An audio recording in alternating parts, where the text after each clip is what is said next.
Good morning, good evening, good afternoon, wherever you are, whenever you are in the world. Today I want to talk about dialogue. I was asked if what folks wanted a couple of quick tips on, and I was asked to do just a tip on dialogue. Just so you guys are aware, I've got two stories coming out. I'll probably do one Monday and another one the following Monday or Tuesday. This first one might be Tuesday. I've got a beta reader reading them right now, and then I'll re-edit it and record everything. Now, let's talk about dialogue. So here's the question I get. I've been reading back through what I thought was a tremendous and amazing scene between two or three characters, and when I reread it, the dialogue didn't sound right. It didn't sound true. Something was wrong with it, and I can't put my finger on it. Well, I'm going to give you a couple of tips that will help you do this. When we listen to people and when we interact with people throughout our day, we don't really listen to the words that folks use. Our brain kind of discards what it doesn't need, and we take in the ideas and the overall picture because our processes are working. There's so many different processes working. So we don't particularly pay attention to the actual individual words spoken. Now, this is important because words have meaning. And if you substitute what people would normally say and use, it's going to sound inauthentic.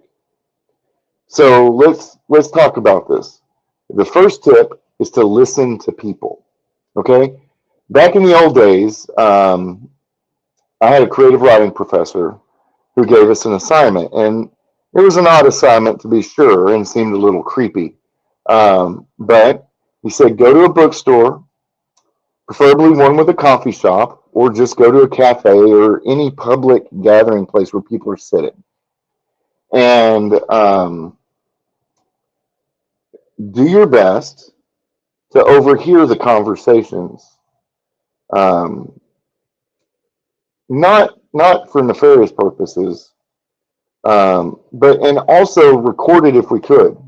You know, most of us, I know I did. I had a recorder because I like to listen to the lectures and not take notes because I get a lot from just listening and paying attention to what they're saying. And then I'll go back and transcribe the lecture and the important stuff on the lecture, because when I typed it up, after I'd already listened to it a few times, I would be able to retain it a lot better. So and you record these people. Now, we're not using their conversations for nefarious purposes. We're not trying to get anybody in trouble. We're just trying to understand the actual words that people use when they speak to one another. Nowadays, you can listen to a podcast or something like that, right? You can get the same thing. Listen to the words though that people use, and what kind of personality produces those words.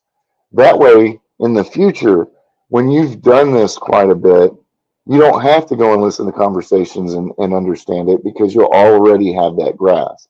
I hope that's understandable. Now, the other thing, and I get a little bit of argument pushback on this because there's a lot of people who don't like audiobooks. Heck, there's still a lot of people who don't like Kindle books or computer, a device to hold other than a book. But specifically listen to audiobooks with good voice acting, written by masters of dialogue, right? A good example of this, and many people may not like her views. I think she's a tremendous writer, despite any disagreements I might have with her. But J.K. Rowling is a master of dialogue and showed us and made us remember how we communicated to one another as children, how the bullies acted, how the words were used properly to make them believable and seamless so that we didn't have to step outside of the story to understand what was being said. Another master of dialogue is Stephen King, because he can get the dialects and he can put emotion into the good thing. Stephen King's really good about the eccentric and how they interact and their dialogue. And in fact, if you listen to On Writing, which he reads himself in the audio format, after he was hit by the van and nearly killed him and put him in the hospital, um, he listened to the guy when he was laying there and they were waiting on the ambulance. He said the guy sounded just like one of my characters. Um, Looked over at him and said, "Ain't this some shit we into?" Like it was both of their faults or something. But that's the point: is he can capture that dialogue. I'm sure you know many other people that are better at dialogue than others. I mean, look at Tolkien. He was much more better at the narrative and the overall story than the individual dialogue, though he got it. He got it. I wouldn't call him a master of dialogue, but a master of story and character.